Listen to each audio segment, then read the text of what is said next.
Let's talk about Austin's moon towers. In many other cities, as you'll see, they were everywhere. But the progression that leads up to these moon towers is very weird. It went from torch, of course, to gas lamp street lights. Then electricity started to roll out. And you'd think they'd just switch out the gas lamps on every corner to electric lights. But they couldn't, because arc lamps is what came out. And those babies would bright. 2,000 to 6,000 candlelight power, that's a lot of dang candles. They would burn hot to 7,000 Fahrenheit. So they decided to raise them 100 to 200 feet plus high in the air. And this is how that worked. From 1894 to 1895, Austin built 31 moon towers, each standing at 165 feet tall. Each light would have 4 to 6 arc lamps on it, which would make the moon and the stars disappear, which is very odd because celestial observation was a pretty big deal for thousands of years. This is a farmer's almanac talking about the eclipses in 1856. Newspapers would have star mappings, and then a city's gonna give the okay to just black that out to make it disappear?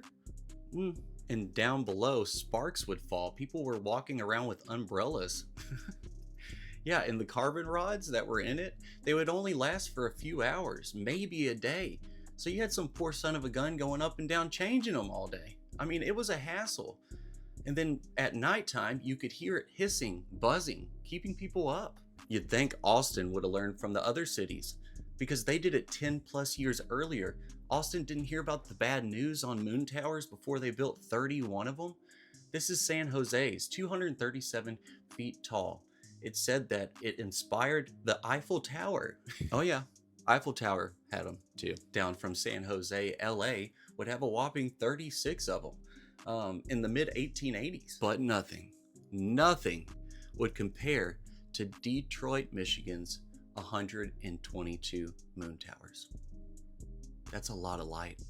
Each one in Detroit was 150 to 180 feet tall. 122 of them. That's a lot. Minneapolis, Minnesota had one in 1883, 257 feet tall. Look at that thing. Looks like it does more than lighting, right?